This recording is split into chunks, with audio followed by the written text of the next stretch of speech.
Hello, everyone, and welcome to today's webinar featuring career pathways in executive leadership.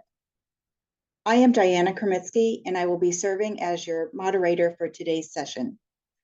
Allow me to share a little bit about myself. I am a certified medical laboratory scientist and the Vice President of Laboratory Operations in the Diagnostic Medicine Institute at Geisinger Health System. I am also an active volunteer with the ASCP, currently serving as ASCP's treasurer. On behalf of ASCP, I'd like to welcome you all back to the Building Bridges Across a Laboratory Community series, which is being launched in collaboration with the CDC as part of the One Lab initiative. We encourage everyone to check out the website, and the QR code is shown there on your screen for easy access, where you will find out more about free lab educational resources and other available information through the CDC One Lab. This webinar series highlights the diverse array of laboratory career paths and how exposure to formative experiences, often through collaborations and unique training opportunities, can shape these career trajectories. We like to acknowledge that this resource was made possible by funding from the CDC. However, ASCP is solely responsible for its content, and the viewpoints that you hear today do not necessarily reflect those of the CDC. Today's session will feature 5 fantastic panelists in executive leadership positions across many laboratories and healthcare organizations. They will share a glimpse into their interesting career paths. We will then have a Q&A session, and we'll conclude with some reminders. Before we get started, I'd just like to share a few housekeeping notes. Lines will be muted, so please add all your questions for the panelists in the Q&A box found at the bottom of your screen, and I will moderate those questions at the end of the session. Closed captioning for this webinar is enabled for any interested parties, and a link to today's recorded session and slides will be available on our website in 2 weeks. With that, I think we can get our program started. And now we'd like to go to Ann Walsh-Feeks to go ahead, introduce yourself, and please do tell us about your career journey. Thank you, Diana. It's really an honor for me to be here with you today. And it's really exciting to see, I'm looking in the chat at where all of our various different attendees are. So hello from snowy Eastern Long Island, New York. I'm Ann Walsh-Feeks. I'm the Assistant Dean and I'm the Chief Operating Officer for Ambulatory Operations at Stony Brook Medicine, which is part of the State University of New York. My responsibility in my job is I oversee, obviously, the ambulatory side of the health system, which is everything that happens outside of the hospital walls. I have over 216 practice locations, and we have primary care as well as subspecialty care. We have large medical office buildings. We have standalone practices. My responsibility really goes entirely across that side of the network. And predominantly what I do is I work to develop consensus and a singular Stony Brook medicine experience. So I'm going to tell you about my career path because I think mine is a little atypical for a laboratorian and how I got to where I am today. The theme behind it, though, I'll bring your attention to the quote that I've included on my career map, which is, when a door opens, seriously consider walking through it. And that's really been my theme. So I'll start out with the fact that I'm one of 6 children. My parents came over from Ireland.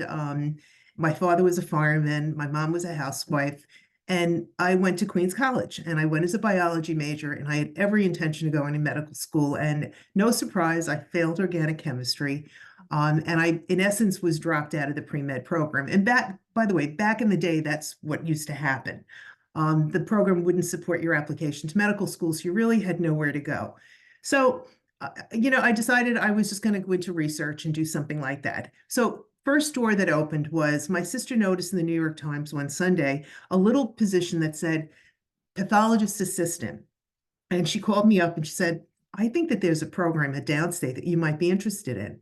So I called the next day, and sure enough, the downstate program, the pathologist assistant program, had a last minute opening and said if I could come the next day for an interview, they would interview me. I went for the interview, got offered I got offered into the program, which basically was a 18-month certification program to become a pathologist assistant. That was the start of my laboratory career, and I am so grateful for it because I absolutely loved being in pathology. So fast forward. So that was door number one. So I graduate, I send out my resume, I get a fabulous job at NYU as the supervisor of pathology. Now, I will tell you, I was 22 years old at the time. I had zero supervisory experience. Really, what I wanted to do was work at the bench all day long. I'm actually quite an introvert. However, I had the opportunity and I said, you know what, I'm going to figure out how to do this. It was very challenging. It was working in a union environment. I learned a lot, but at the same time, I got to use my skills as a PA. And I also got to work in a residency program. So we talk about building bridges and collaboration. I would have been happy to stay in the lab, but suddenly opportunities started to come my way. I became pretty experienced in photomicroscopy. So I would work with people in other departments and help them to create photographs for publications. I got asked to be on the morbidity and mortality committee, which for me was really exciting. So now I'm out of the lab interacting with other people. Quality assurance was starting in the early days then, and I got very involved in it. Again, an opportunity. But one of the things that was really huge was the AIDS epidemic. So this is the early 1980s, and NYU was actually the epicenter on the East Coast. So the experience that I gained working with researchers really took me out of my little pathology world, and I really got to see a lot of how the hospital was operating.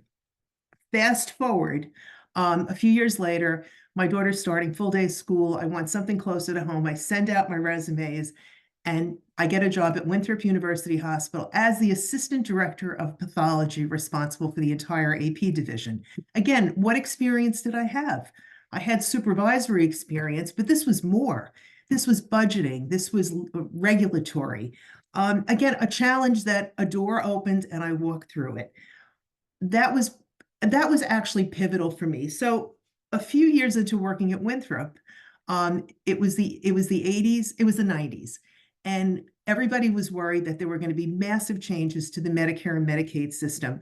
So they all did reengineering. And what happened? I got plucked out of pathology to work with a group of consultants, and I re-engineered all the ancillary services of the hospital over a 2-year period.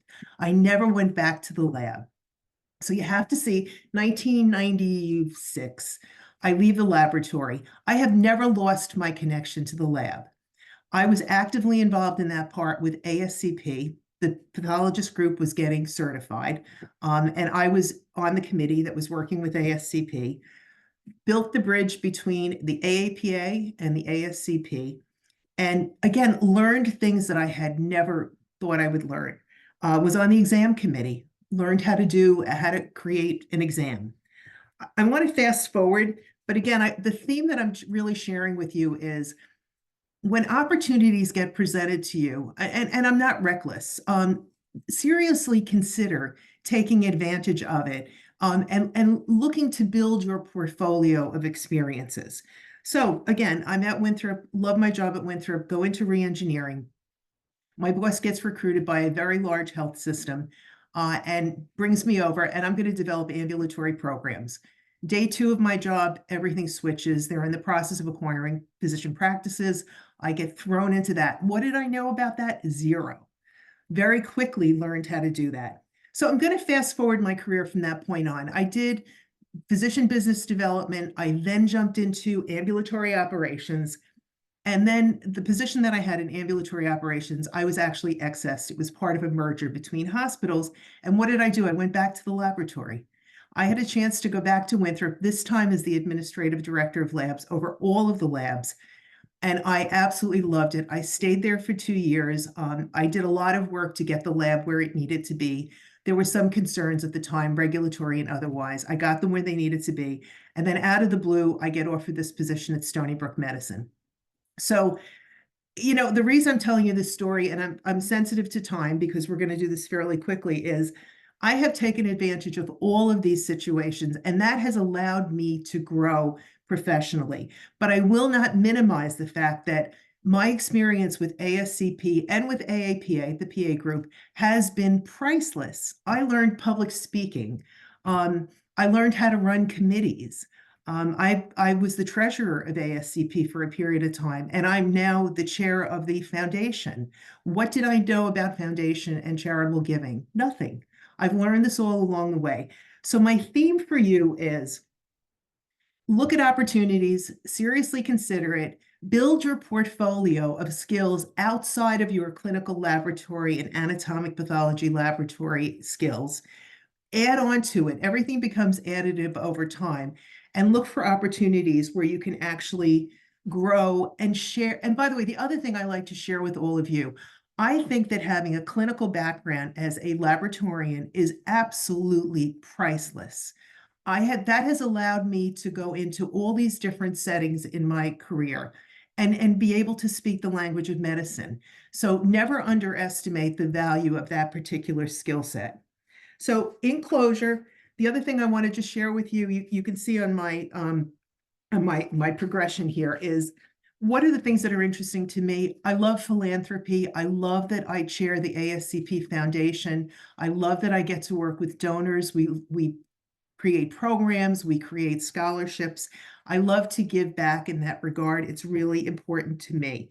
And I also love to mentor. So part of giving back too is helping the generation that's behind you move forward in their career path and being open and being an advisor to them. So I hope this was interesting to all of you, and I hope it was helpful. And again, thank you to ASCP for the opportunity to speak today. Thank you, Anne. We'll move next to Mike Eller.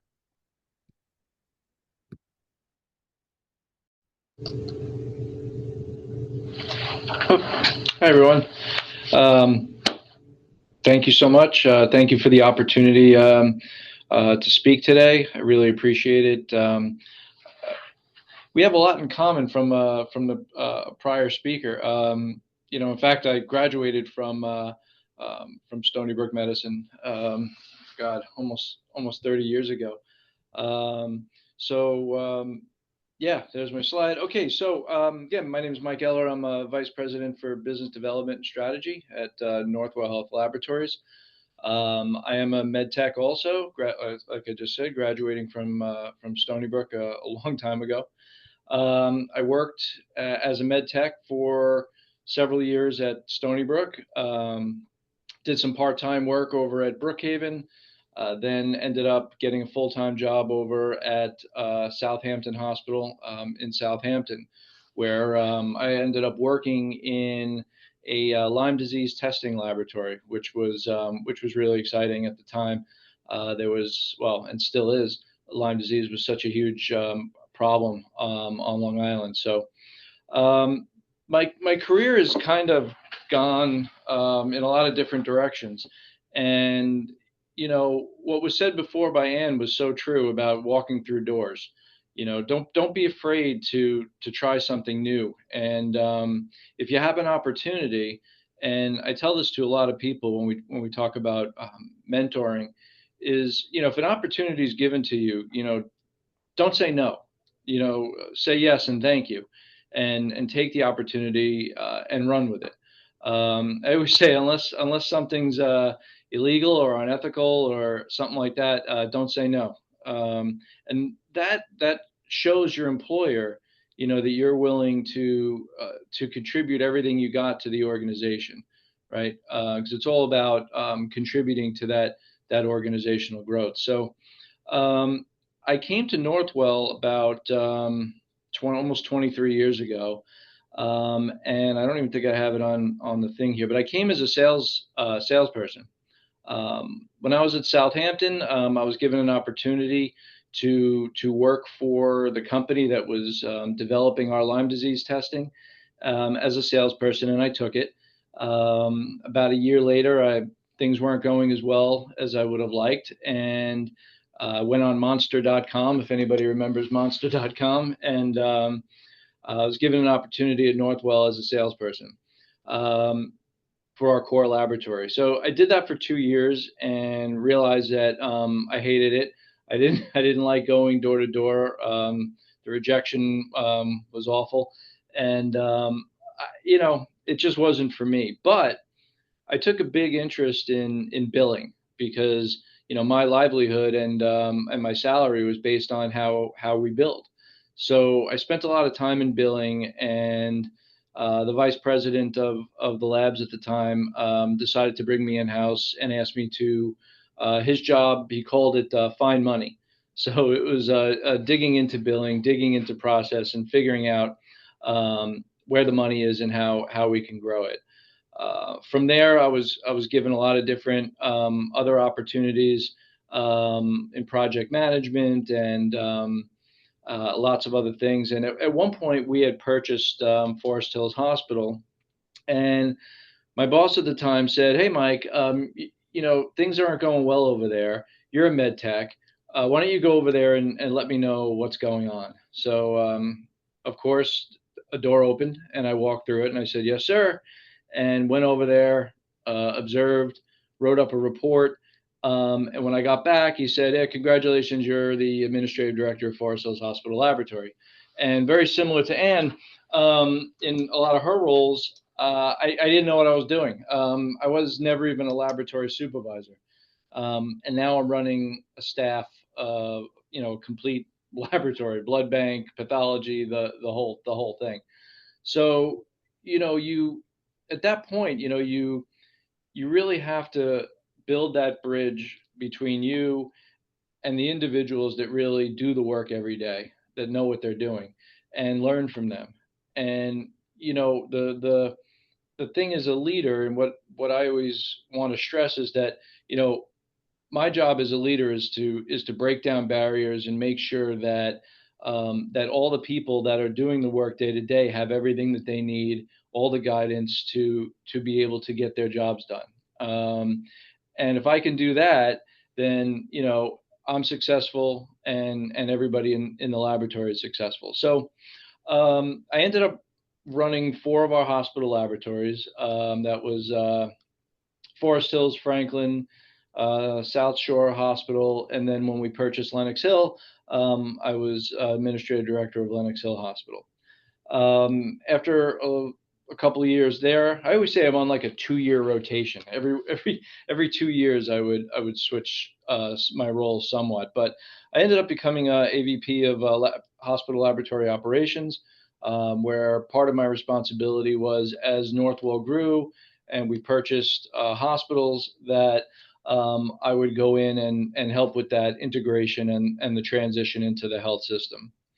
As time went on, my role changed to AVP business strategy. I was involved in a joint venture between Northwell Health and New York City Health and Hospitals Corporation that really taught me a lot about the business side of what we do. And now that grew into me being vice president of business development at Northwell Health. I also recently, about a year ago, got the responsibility of overseeing our IT department. So Northwell has about 60 individuals in our LIS department, and I oversee that direction, as well as project management. So, I went over some of the formative experiences in my career. I mean, I talked about sales. I briefly talked about my mentor. His name is Bob Stallone. Many of you probably out there have heard of Bob. He's kind of a legend in the laboratory industry. But the key there was to find my mentor, to find the person that I wanted to learn from, and to find someone who was willing to teach me.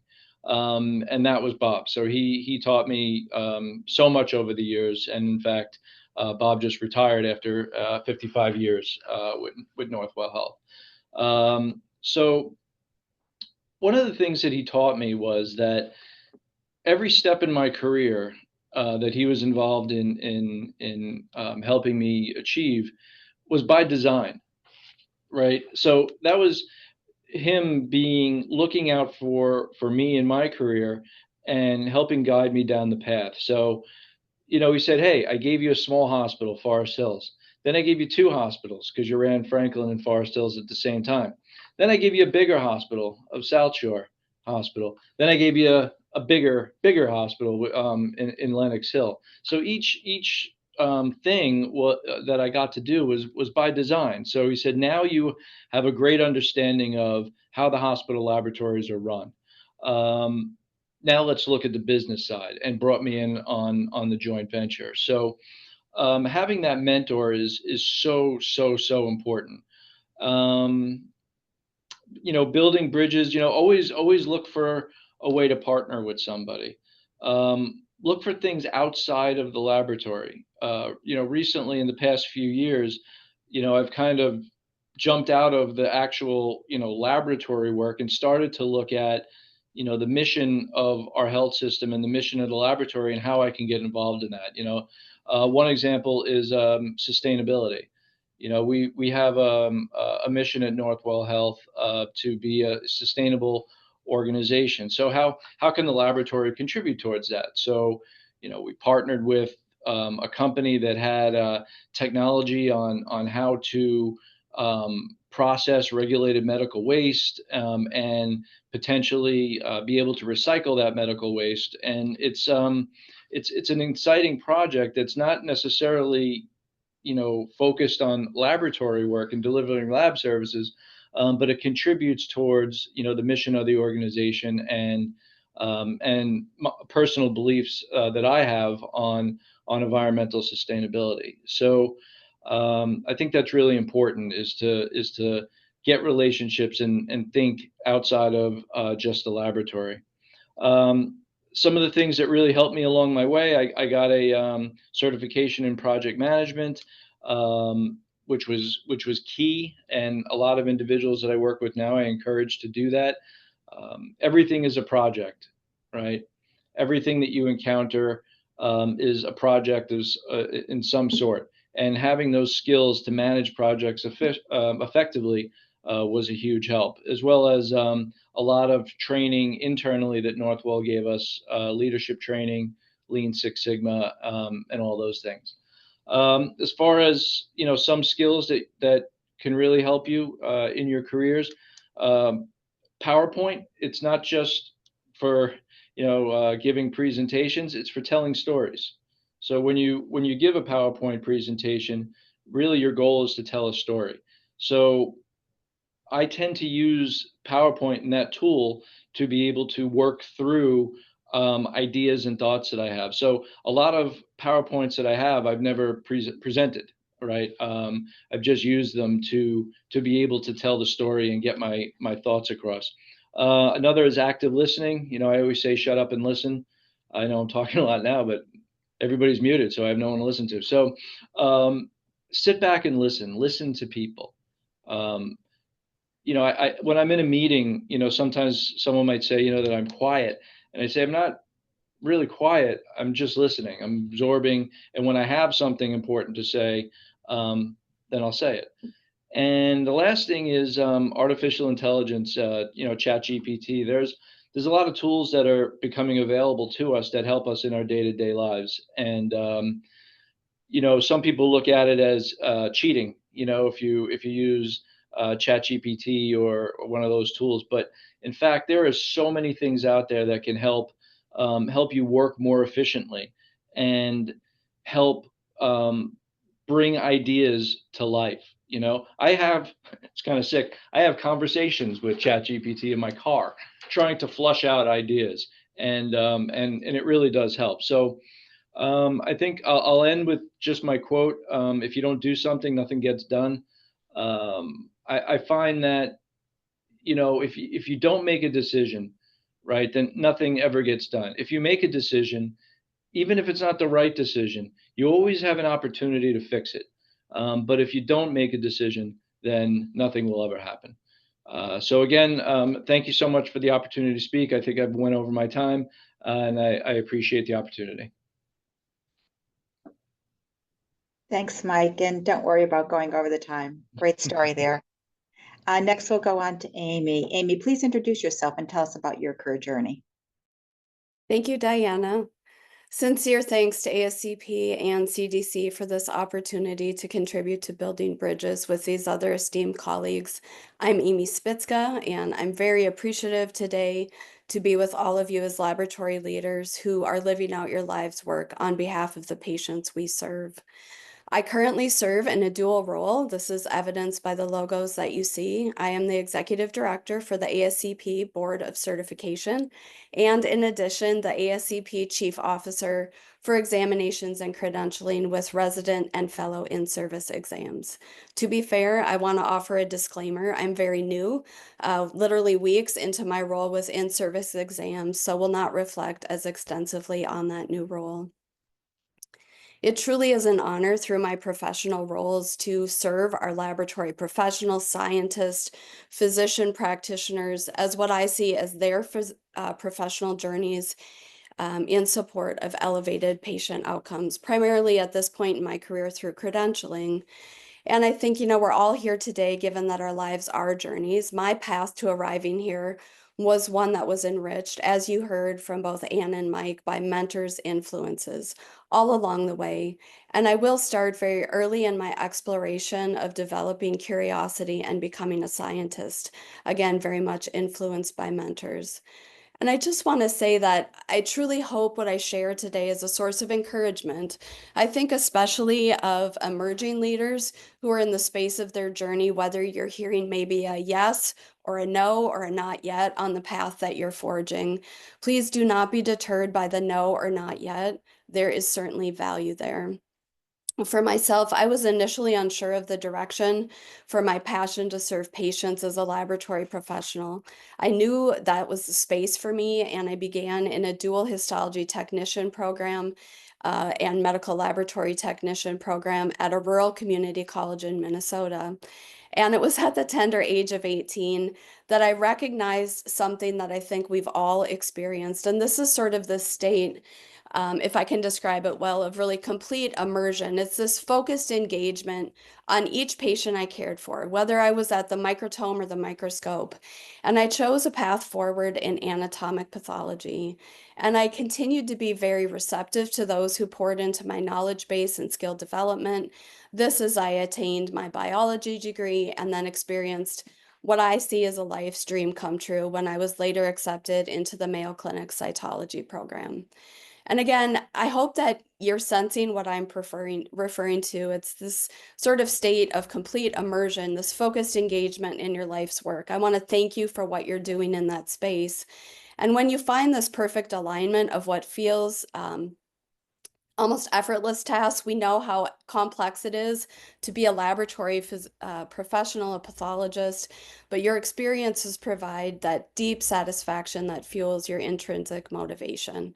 And this is when similar to, let's say, morphologic criteria that aligns with a cytologic interpretation, all these things that I was building along the way, that your life's work will align with your skill, expertise, in achieving your goals. It's in that setting that we recognize an immediate feedback loop. And the reason I'm spending time on this is because, again, it's a point of connection I think we all share as laboratory professionals. It's that interpretation of a laboratory result.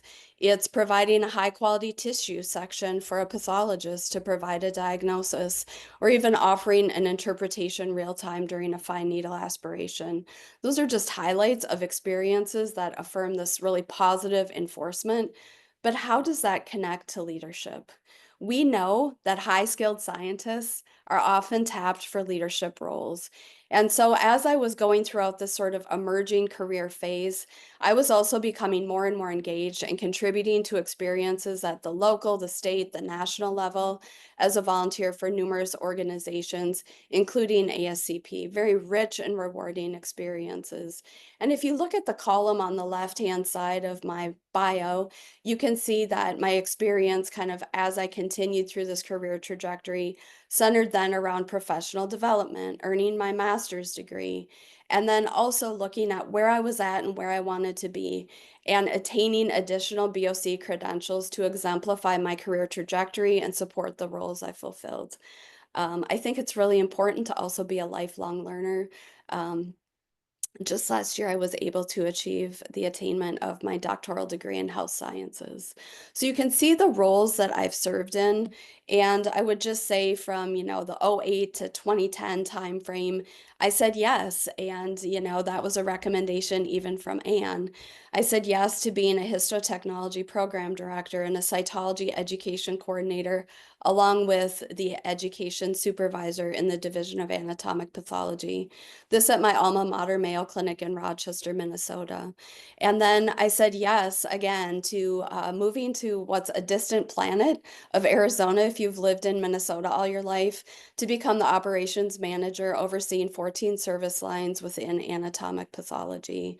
And again, these opportunities, the engagement, even as a volunteer, the very rich and rewarding experiences with ASCP led to another opportunity when I said yes to senior directorship role in quality and patient safety.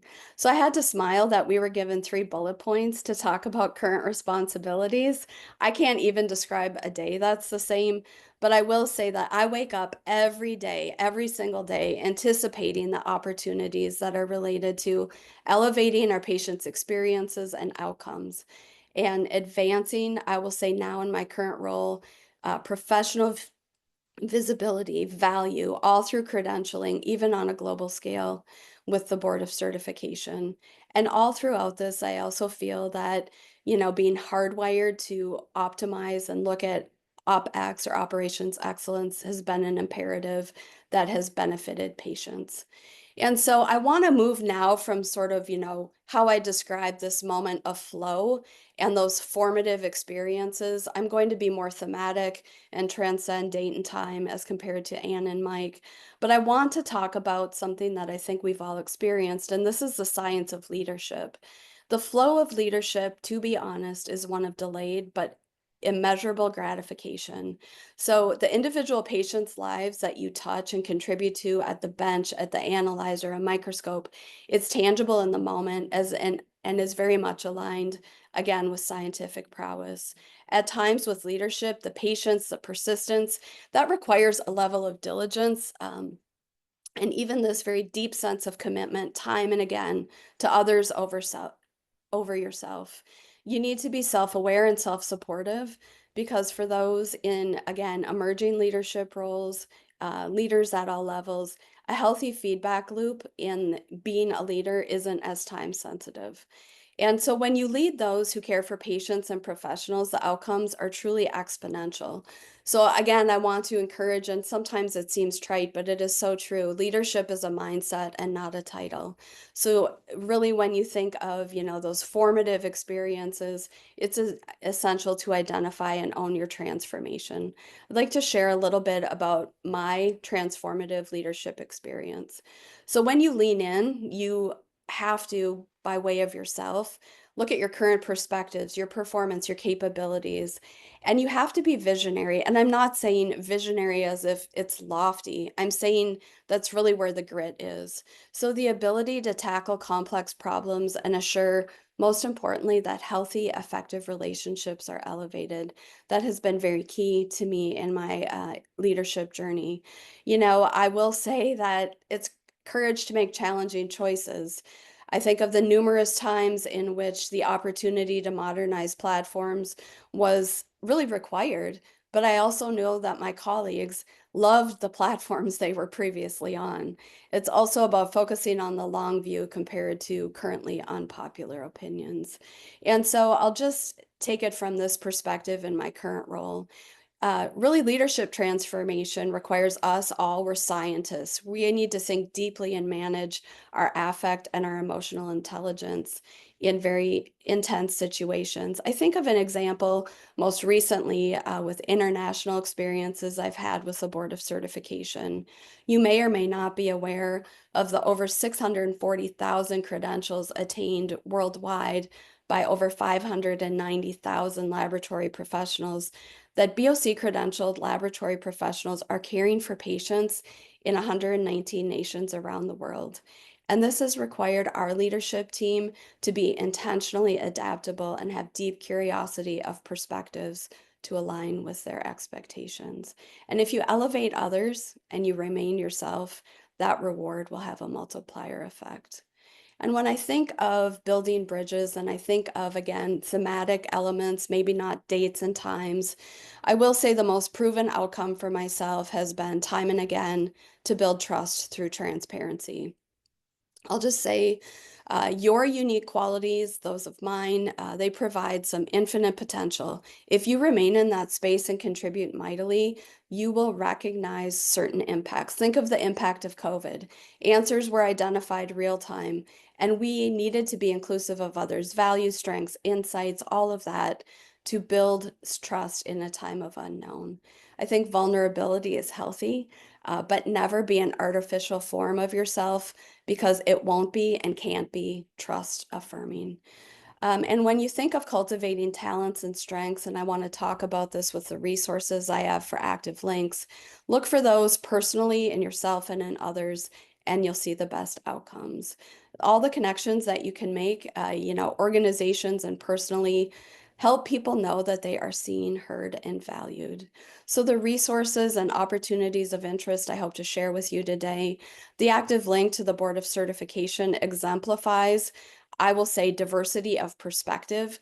Our Board of Governors is federated, and we benefit greatly from all that they bring to the table to advance laboratory professional value and visibility. We are going to be delivering to market a new website, and that will have evidence of stacked credentials as powerful examples, again, of creating and building bridges of your unique career trajectory. I know it's been life-changing for me. And the BOC is also a treasure trove of validated data. I put that out there as an opportunity to partner. Separately, again, I've reflected on ASCP as both a partner in my volunteer journey and my career journey. And I want to point out a certificate program, the Patient Safety Continuous Quality Improvement. For many of you, for many of us, we are so busy that having resources provided to you is certainly of benefit. So this is a certificate program, not a certification, and for laboratory teams to really assess their practice operations and improve performance for patient and lab team member safety. And last but not least, I also want to shine a light on Gallup Clifton strengths. If you've had the opportunity to explore this, great for you. If you haven't, please do. Our Board of Governors and our BOC team have used the science of strengths, even I would say at a DNA level, to recognize that we are imperfect and talented, but together achieve the greatest potential. And so as I wrap up, I just want to speak of a few key indicators. The attribute of visibility is to see outcomes and be seen. So when you're asked to create something, let's say, that's non-existent, and there's a very high level of expectation. I think of the example when I was part of Mayo Clinic's HT and HTL program that now provides online didactic component with an in-person clinical and skills laboratory. Say yes and lean in. When you have the opportunity to change people's lives, to drive down barriers and elevate outcomes, say yes, take the opportunity. I think of the 16,262 laboratory professionals who have in their early career pathways in just the last 18 months have benefited how the BOC moved from weeks to hours to verify their applications so they could take their exams at the date, time, and location of their preference. And as I close out, empathy is key. Sometimes we don't lean into empathy because we think it could be a time burner, and in reality, it elevates our relationships. We've all experienced LIS implementations, developing, opening innovative laboratory service lines, aligning, I'll say, just continuous quality improvement with regulatory readiness. And ultimately, all of those things can only be done based on relationship. So celebrate your wins and please learn from all diverse perspectives, enhance your expectations. And through this, as a leader, you will discover your inner reserves, which you never realized existed earlier. I know for myself, looking back over my shoulder, the opportunity to honor and nurture humble beginnings, that's every day as you live out your dreams. And with that, our dreams is again something not light. It's truly vital in the space of humanity, and it can be challenging, as I shared with you, especially in the science of leadership, but the effect and the outcomes are immeasurably worthwhile. So I do have my LinkedIn QR code there. I encourage you to join me, and thank you again for this opportunity. Thank you, Amy. I see a number of questions in the chat, so just encourage the audience to continue to put your questions in the Q&A box. There will be time at the end of the session. We'll move forward with Stephanie. Thank you, Diana. And like my other colleagues, I want to give a huge thank you to ASCP and the CDC for this opportunity, and to my other esteemed professional colleagues for all the work that they've done for their profession. As you can see on the slide, my name is Stephanie Whitehead, and I'm the Executive Director for Pathology and Laboratory Services at University Health in today it's sunny, San Antonio. As you can see, just like my other colleagues, I am a laboratorian. I started off as a generalist, and my colleagues and I, Tawana Wilson and Lona Small, have a podcast. And there's a question that I love to ask our guests when they are guests on our podcast, and that's, did you go directly into laboratory medicine? And I love to ask that question because overwhelmingly, typically the answer is no. And as for so many of you, perhaps that have also answered that is no. I also didn't go directly into laboratory medicine. I actually found laboratory medicine as a profession by passing by a random table at my undergraduate college that was giving out pamphlets. And it reminded me of a book report that my brother had actually did on laboratory medicine. And that's how I ended up in laboratory science. And I'm so happy that I did. As you can see from my education, I continued to progress through getting a master's in public health and an MBA to enhance my operational skills. Right now, I serve, like I said, as the executive director at University Health, which is the level 1 trauma center in San Antonio, serving 22 counties, including the county that we live in, Bexar County. And I'm responsible for the strategic direction and leadership of pathology services, both inpatient and outpatient. When the laboratory is fully staffed, we've got over 300 lab members, and we're never fully staffed. And so for many of you out there looking for positions, we hope that you stay in the laboratory profession, because we definitely need you in that workforce. The major part of my role is working with our senior leaders to shape our department's vision and long-term objective to continue to support our patients. When you draw your attention to the middle of the screen, looking under my formative experiences in my laboratory career, I thought this was a very interesting career map to put together, because it was difficult for me to figure out what are my formative experience and what did kind of shape my experiences in laboratory medicine. And it definitely was my transition into leadership and management. As you can see from my work experience, I was only an MLS for 2 years before I transitioned into a director role, which was an extremely humbling experience. And I quickly learned a lot of respect for all of the members in our profession that are in management and administration. That transition was, I'm not going to lie, born out of my professional immaturity. I did not like my supervisor at the time, and I felt like if they could be a supervisor, I could definitely be a supervisor. I went for it and I got it. And again, it was an extremely humbling experience. I used those first 2 years of my technical role to kind of navigate my experience of core functions in the laboratory, but I definitely did not have all the soft skills that I needed in my toolbox, and I needed to really gain those over the next couple of years. And some of those things I had to learn the hard way. But definitely, I do agree with my previous colleagues that being a continuous learner is definitely something that's going to help you in your career. I love the quote from our previous colleague, Anne, about open doors, because that is definitely one of the themes for my formative experience in my career.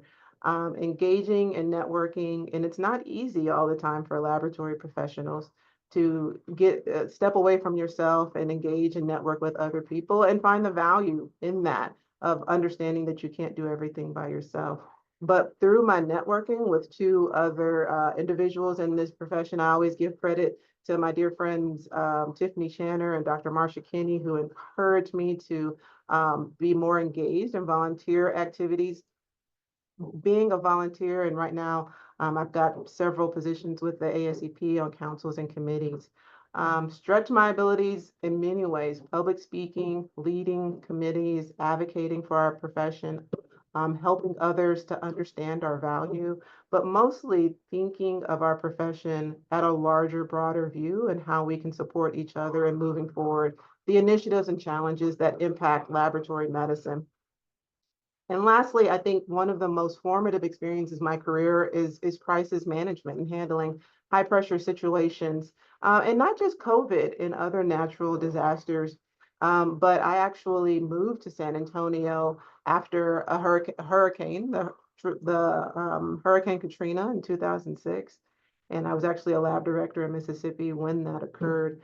And unfortunately have managed through other crises in different health systems. And what I found and what I've learned through managing through these high pressure situations is the ability to unify teams across different departments and even institutions. And that's where my quote, and I'll draw your attention to my quote on the screen from Jeff Gorder, comes from, that says that following a crisis, leaders inevitably become the face of a tragedy. How a leader reacts in the early stages of a crisis or not reacts, communicate volumes, and sets the tone for the rest of the team. Not on the screen, but the quote does go on to read that a leader who is compassionate and competent, empathetic and resilient and present in the moment and purposeful in their action connects with the team when they need it the most while simultaneously casting a vision for the future where we can pull through together. And I will say that everything definitely happens for a reason. Managing through many crises and achieving such career heights at a very young age did lead to a couple of years of burnout for me. I'll just be honest. When in several years where I thought about exiting the profession myself, and it was through my connections, those professional networks that I built with others that helped me to stay engaged and helped me to remain passionate about laboratory medicine. And it was through, I would say, mechanisms that I found for myself to resist my own personal burnout and increase my own personal circle of tolerance for the chronic stress that comes along with being an executive.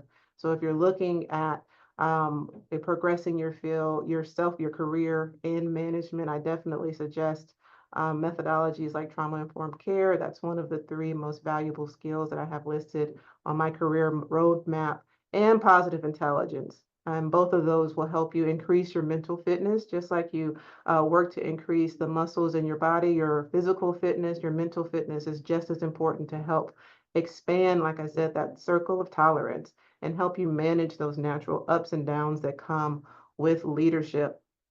I thought it was interesting that we needed to list the three most valuable skills that you use on a daily basis because laboratorians and lab professionals have so many skills that are translatable to administration and leadership. And so if you are watching today and you are thinking, you know, what skills do I have that are transferable with what can I do with this laboratory degree, wherever it is in the laboratory, whether you are an AP or CP or MLS or a histotech or a PA.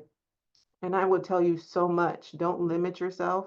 If you can write a procedure or have the gift of communication, either written or verbal, you can use that to influence a team, inspire a team, build high performing teams.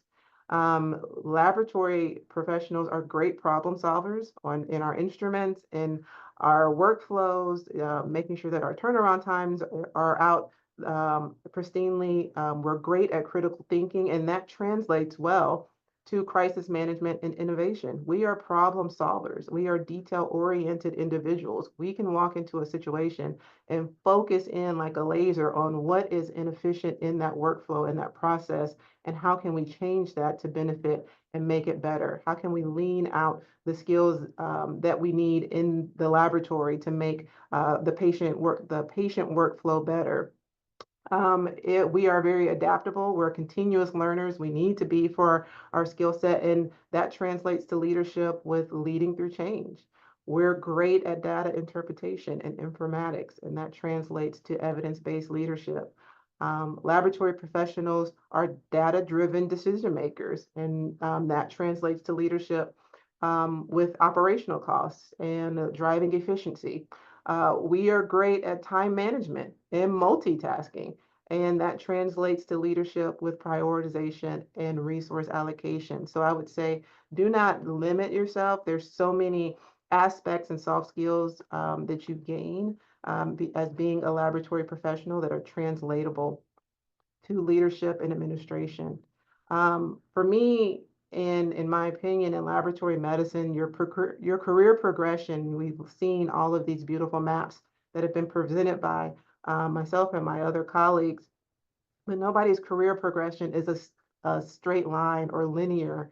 Unlike other professions that may be in healthcare with predefined career ladders, opportunities in this field often emerge by learning and leadership and being adaptable and being translatable and being collaborative. So for me, every career transition that I've made, whether it's been moving from the bench into leadership or stepping into volunteer roles, where I was able to help advocate for laboratory professionals or through mentorship, it's always been about where can I bridge a gap and where can I feel a need for laboratory professionals. Like I said, whether that's between lab professionals and hospital leadership, helping them understand our value and working to articulate how laboratory fits into the larger healthcare care team and the larger healthcare circle, whether that's been between technical expertise and strategic decision making at an organizational level, or whether that's been between my lab and another lab up the street or another institution, or just through professional networking, building those bridges is extremely important, and taking care of yourself, because if you're not taking care of yourself through all of this career progression, you're no good to anyone. I've got some opportunities of interest on there. Definitely being a part of your local ASCP community, looking for opportunities to connect with each other, support one another, identify where you all can link together arm in arm and face the challenges that are important to you in your area and build that resilience. And then another tool, the podcast that I mentioned, and my LinkedIn profile is there. Connect with me, but also connect with others on LinkedIn. It's a great platform to connect with others and be a part of a larger community for the laboratory medicine folks. In my final words, I would say invest in yourself. It's the greatest investment that you'll ever make. You've got the technical knowledge that you need. And with technical knowledge you don't have, ASCP offers a ton of it. So invest in those soft skills that you may feel that you are weak in and make them hard skills. And connect with me. My information, like I said, is on the slide. And I'd love to talk to any one of you. There are 307 participants on this webinar today. Thank you to each and every one of you for joining. I love to connect with all 300 of you and help you further in your career journey if you like. Thank you, Stephanie, and just incredible information being shared with you all today from all of our panelists. And certainly Myra will share some incredible information too. Please introduce yourself, Myra. Thanks so much, Diana. I'm really honored to be with you all today. I'm Myra Kunis. I'm the Assistant Commissioner here at the Minnesota Department of Health. And I have been in the laboratory here at MDH for the last 16 years prior to this role. I oversee the laboratory, our environmental health division, as well as our infectious disease epidemiology prevention and control group. So I got about 850 people under me and 20 years of lab experience. So it's a great honor to be here. You can see from my education background, my path to laboratories was certainly not set after I left my educational path.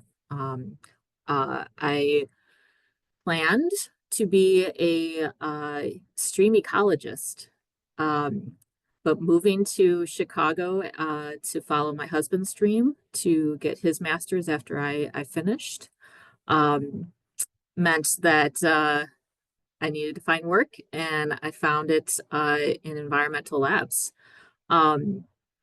And what's not on here is that private lab experience. And I want to just touch on that because what really brought me into the laboratory space is a passion and love for quality and lab operations. So I mentioned I've been in labs for 20 years. And in those 20 years, I only spent 18 months processing samples. I did a lot of work around the wraparound services, operations, a unit supervisor, which it really was focused on IT infrastructure, facilities, finance, the same thing with assistant division director and so forth. But one of the things that really I wanted to speak to you about is just that curiosity that I've always had. Leadership does not necessarily mean your title. It really comes down to where you are going, where you can influence people, how you can actually improve the work that you're doing. And that can be done at any seat in the laboratory.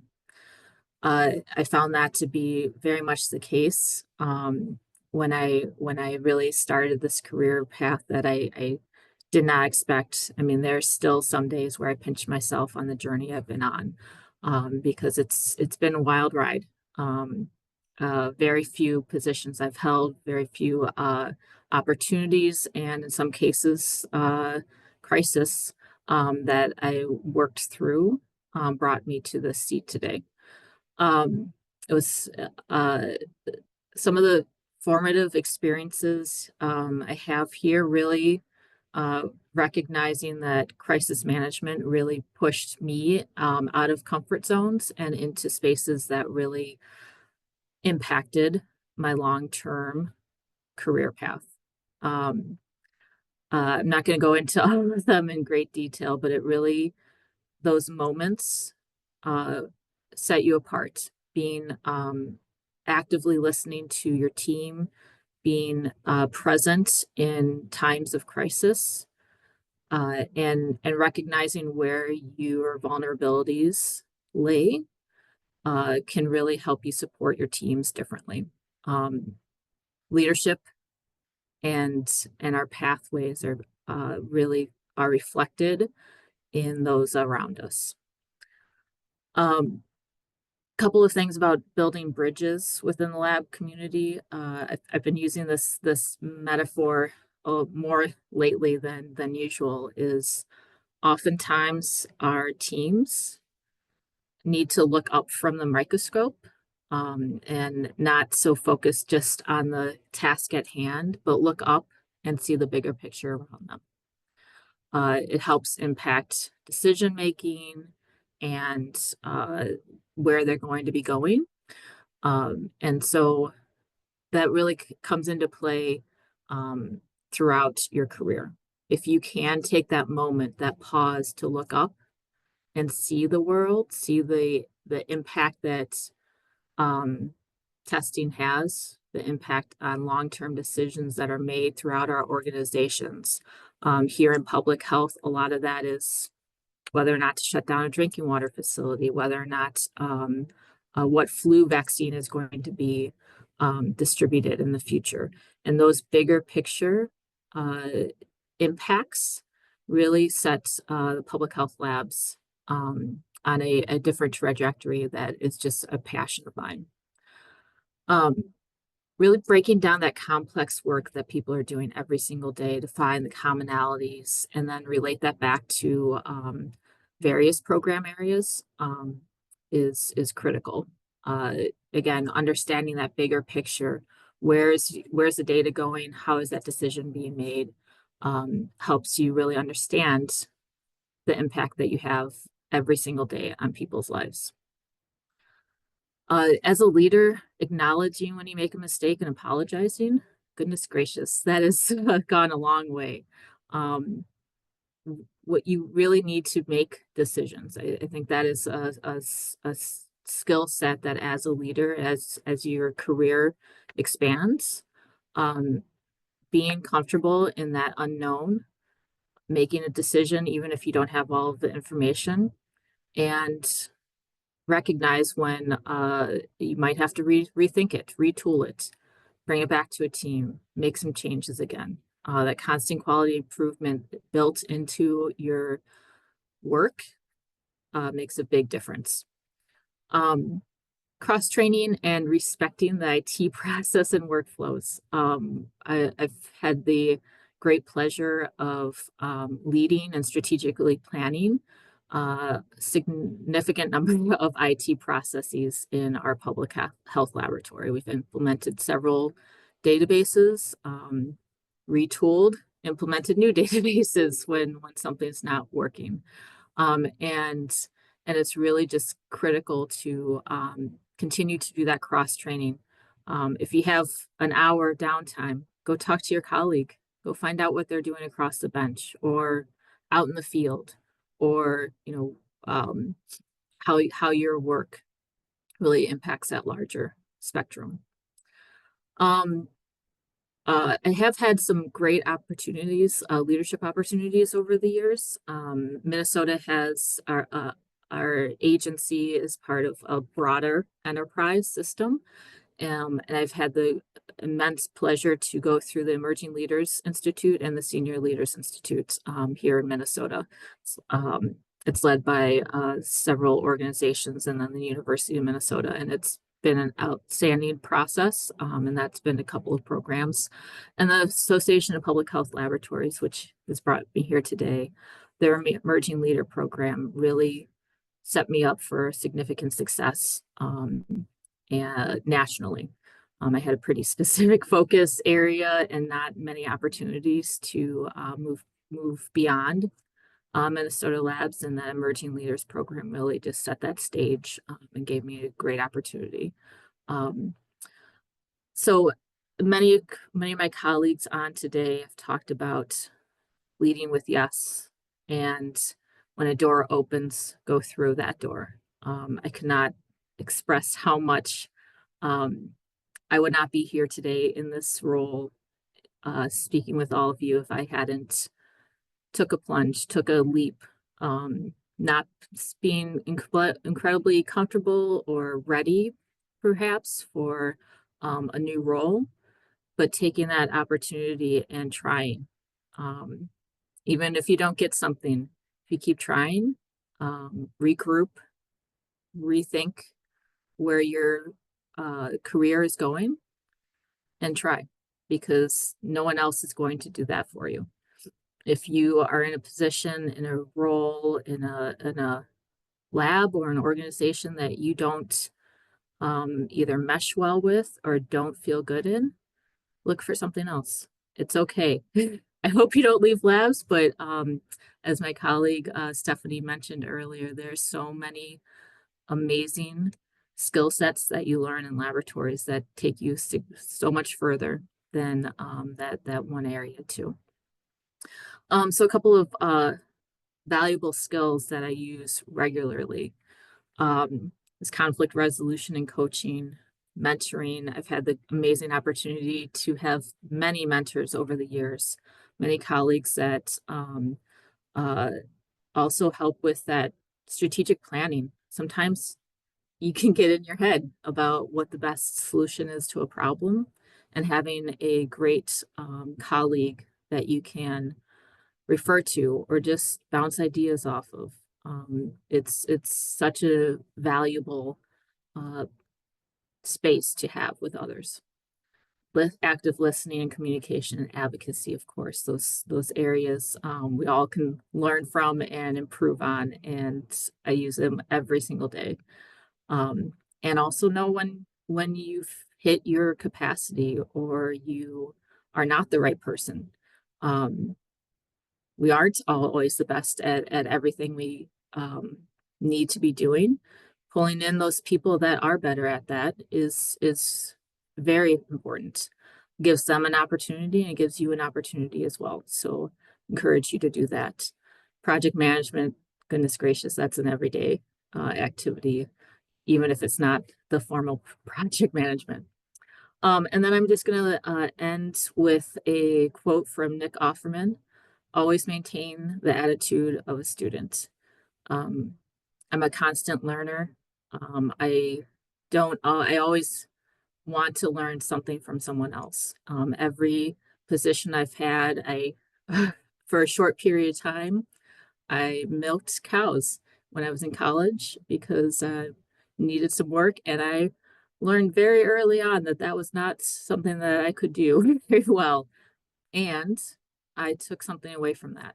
Um, and I think about those times, those early career moments, where we're just constantly learning, is just critical. Um, Thank you all so much. Thank you to ASCP for having me, and really excited to take some questions. Diana, I think it's back to you. Great, thank you, Myra. At this time, I'd like all the panelists to turn their cameras on. We'll enter into the QA session, but I'd really like to say thank you so much. Your stories were amazing. I'm sure in preparing for this, you had to really deeply reflect on some of the content that you put on your slides. It was very heartfelt and really incredible, inspiring stories. We do have a number of questions in our chat, so I'm just going to go right to the questions. For Amy, you mentioned not to get discouraged by rejection. Could you provide an example of leadership skills one can build to move past rejections?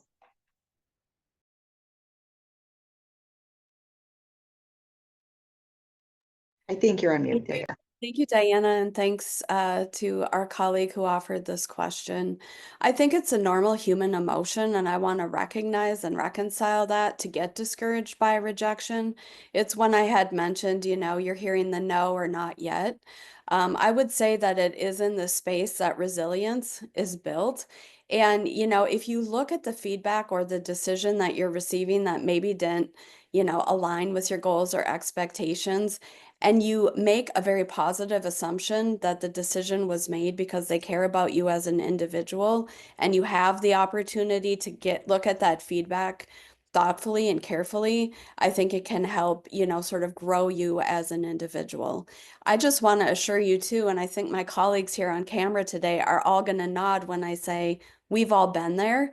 And so if that offers some kind of sustainability for you to say, keep going, I'd encourage you to do so. And, I think, again, the no's and not yet, they can be very specific. So don't view it as rejection, but valuable feedback, and actively learn from that experience. I'd open it up to other colleagues if they have recommendations.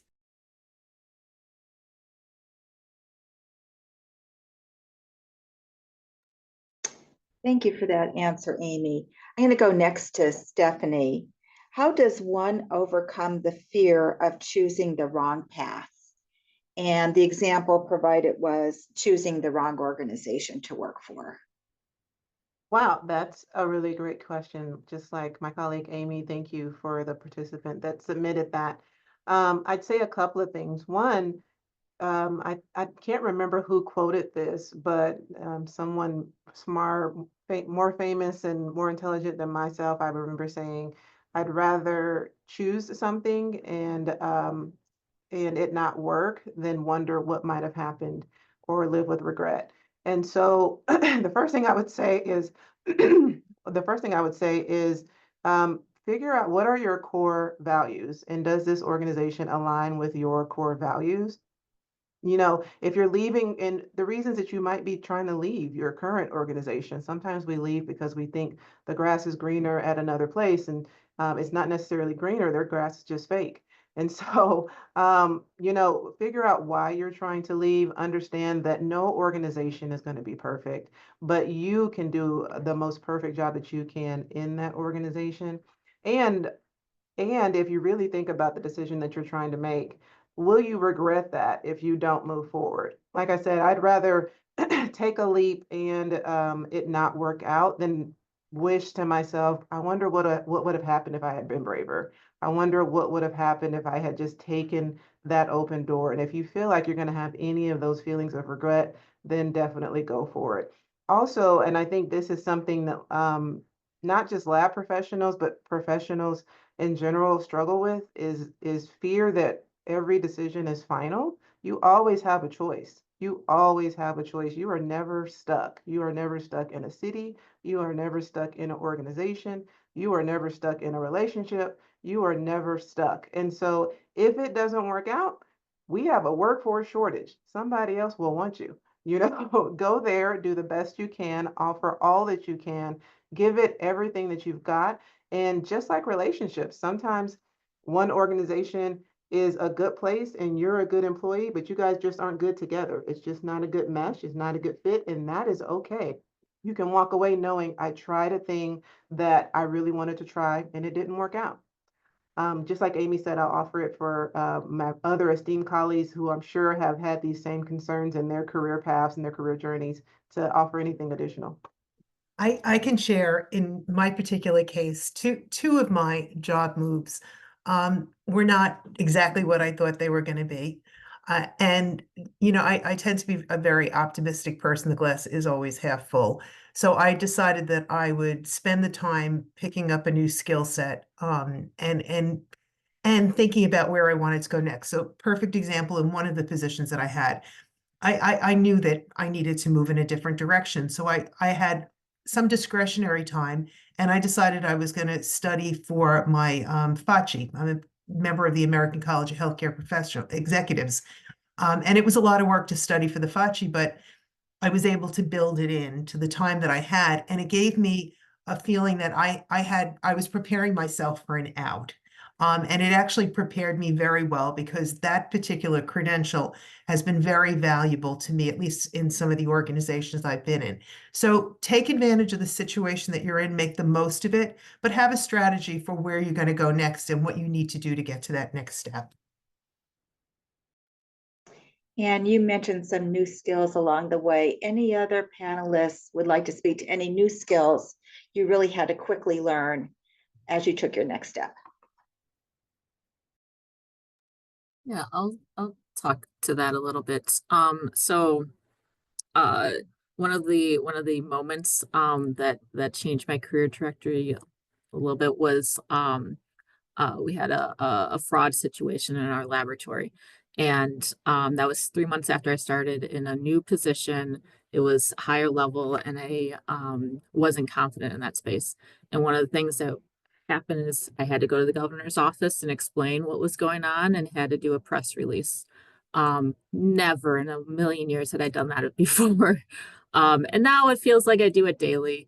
And really that was a moment that I think back on often because I didn't know what I was doing. I was working um, to the point where I'd fall asleep with my hand on my laptop mouse and then wake up and try to keep going.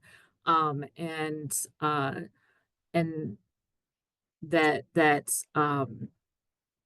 sometimes you have those spaces where you are just flying by trying to get something done, and then you learn how to do it, right? That pressure, that crisis component sometimes pushes you into those uncomfortable spaces, and then you learn a little bit quicker how to work through those spaces. Going to the governor's office and doing press releases now for me, or interviews at the legislature, like it feels different at this point than it did 10 years ago when I had no experience doing that.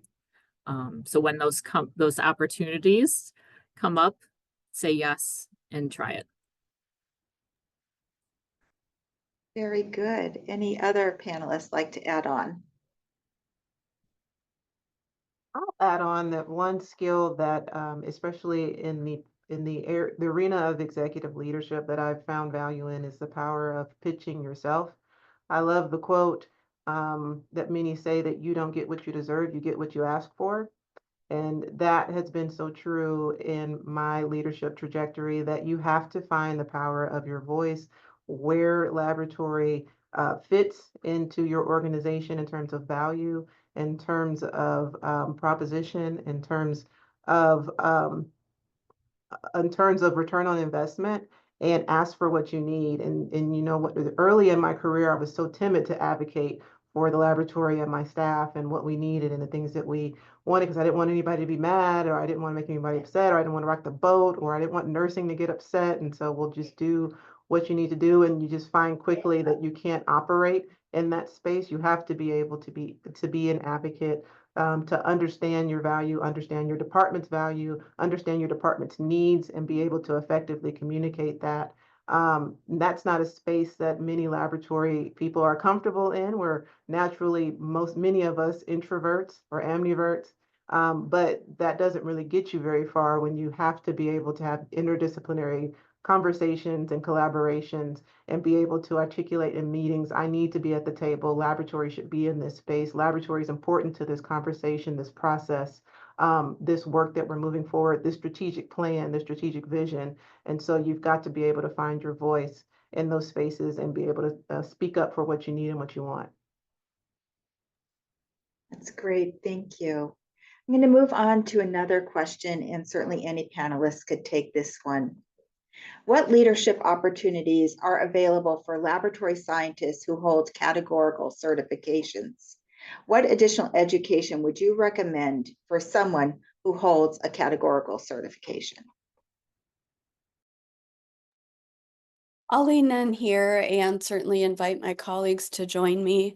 I would say, the recognition that you are a laboratory scientist, that credential that you hold as a categorical exemplifies your expertise, your experience. If you're, looking for upward career trajectory, certainly that credential can get you there. But I would also say if you're looking to differentiate yourself, maybe you have the opportunity, right, to show your skills in laboratory safety or as a diplomat in laboratory management. That's an outstanding credential, similar to what Anne had said with the ACHE credential. So, I think you're thinking about this right, but I also want to encourage you that you as a laboratory scientist can be a leader where you're at now and into the future. But those are just some ideas for, again, further opportunities for education and certification. Great, thank you, Amy. Our next question is, it's a really good question. How can we build more supervisor training into the undergraduate degree programs for laboratory scientists? So it sounds like, how do we build in some of those early leadership skills into our training programs? So I'd like to just share, and this is like a shameless plug for ASCP, for the Leadership Institute.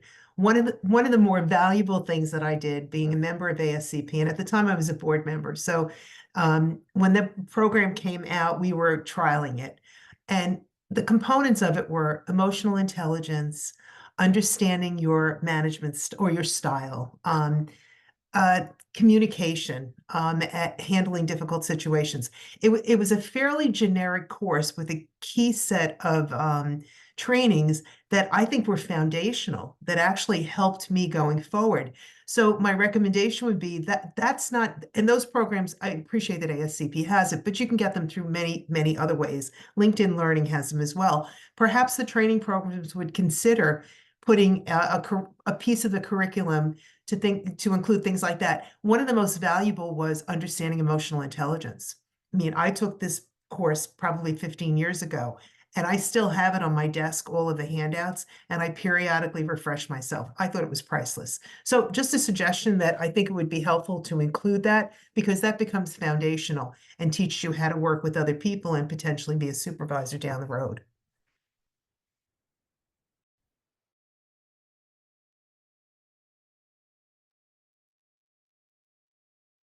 You're on mute, Diana. Sorry, I was on mute. There's another question here for Anne in the chat box. Please, Anne, how do you manage your limitations when you got your skills? How did I? Oh, that's a hard one to answer. I have to say, everything I've done over time, I think, has been additive. And believe me, I'm still learning. And I love, Amy had mentioned being a lifetime learner. Not a week goes by that I haven't picked up something new that I need to use and to have in my toolbox. But I think the hardest thing as I moved through my career was I had to figure out how to get my voice out there. And for any of you who have ever been in board meetings with me, you'll probably see, and it's interesting because Mike said it. I'm not being quiet. I'm actually actively listening, and I typically will not say something unless I think it's relevant and it's part of the conversation and it helps to move it forward. But I think that's been one of my greatest challenges, especially in my early days, was figuring out how to get my voice forward and my opinions forward in a way that was very positive and proactive. And not starting with, may I ask a question? Kind of like owning the fact that I was now in a leadership position and I needed to move with that kind of strength. So I hope that's helpful. Thank you. We'll move on to a question for Mike. What recommendations do you have for someone transitioning from working in the lab to working in project management, specifically working towards applying what I learned in the lab to work towards obtaining their PMP certification? Yeah, thanks for that question. That's a great question. I think what I'd recommend is getting involved in projects that are ongoing in the laboratory. So, there's a lot going on other than, pumping results out on the bench, which is of course super important. But there's validation of instruments, there's installation of new equipment, there's all these different things that come in, and so get involved in those projects. Tell your leadership that you want to get involved, and then all of those activities that you do really count towards your PMP application and your certification. So document, keep track of all the things that you're working on and that you do, and that'll be a great introduction to project management. You're really choosing a good path, because project management to me is really a foundational skill that everybody, leadership as well as frontline staff need to understand. Great, thank you, Mike. I think we're going to wrap up with one additional question, and this is for all of the panelists. Is there any one life lesson or takeaway you have found in your early steps of leadership?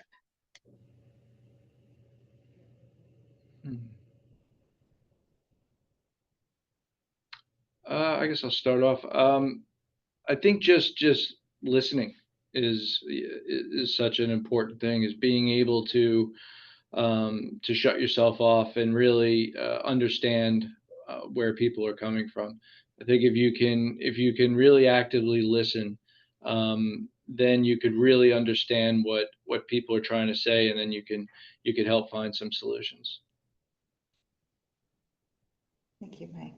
Would anybody else like to add on to that? I'll add on that one piece of wisdom that's helped me through my career, especially early on. I wish I knew more of this, and it's a quote by Carolyn May that says, always go with the choice that scares you, because that's the one that's going to help you grow. And just remember that new things in life are scary, but they're only scary because they're new, not because you can't do them.